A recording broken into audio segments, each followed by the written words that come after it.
Hey Wendy. Hi. How are you? Good, thanks. Why did you decide to introduce ceramics to Mullen? One of our Mullen objectives is to develop Mullen as a craft hub and destination village, and we already had a pottery studio on site, so we thought why not take the opportunity to expand. And how long have you been developing these pieces? We have been developing the pieces over the last 9 months. We have been experimenting with colours, materials and textures to develop a really unique range of Mullen ceramics. And where did you get the ideas for these designs? The ideas for the Mullen ceramics came from the Mullan Village itself, and using the colours and heritage of the village, we have created a really unique range of ceramics. How many pieces do you currently have in the ceramic collection? We currently have 46 products in the collection, and they include table lamps, pendant lights and wall lights. You also have your own branded pottery. Would you rather be designing the pieces or would you rather be making them? Yeah, I have my own porcelain collection, but yeah, I really enjoy both making and designing the products, and I think for me the most exciting thing is seeing a product develop from idea through to finished piece, and to really see the end piece is rewarding. How are you? Hey Stephen, we're here to ask you some questions. No problem. So Stephen, how long have you been a potter?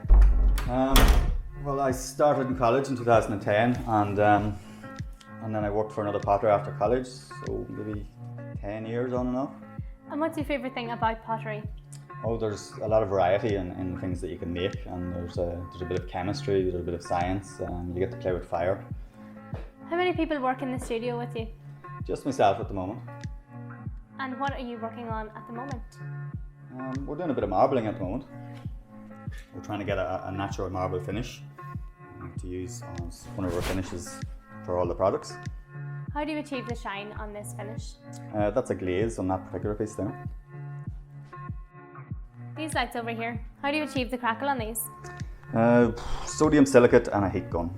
It dries the clay on one side and causes it to crackle. What aspects from the village do you incorporate into your pieces? Oh, there was a lot of texture. There was the red brick around the front of Mullen. There's an old tree around the back.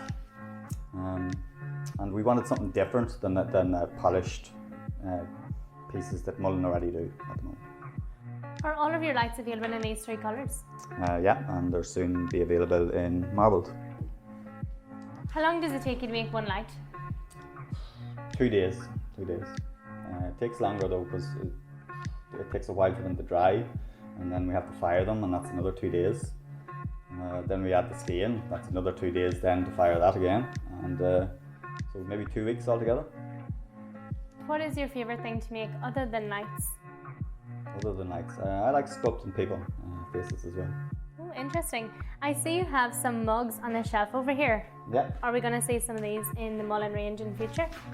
We should do. Wendy dropped over some drawings, and they're prototypes, so we'll fire it and we'll test them and we'll see what they're like in the hand, and if they work well we'll make some more. Yeah. How do you protect your lights from breaking? They're quite tough, but Pack can do a really good job when they're posting. What is the kiln? Oh, it's this box over here. It's basically an insulated box with heating elements on the inside. How long do products stay in here? 2 days. Takes a long time for it to cool. What is the most difficult piece to make? The Lawson table lamp. It's very big and it's heavy, and yeah, it needs a lot of attention. And what is your favourite piece in the ceramic collection? The Lawson table lamp. It's for the same reason. It's quite striking, just based on its size. Hopefully we'll get to make more or bigger. Cool. Thank you so much for answering our questions. No problem.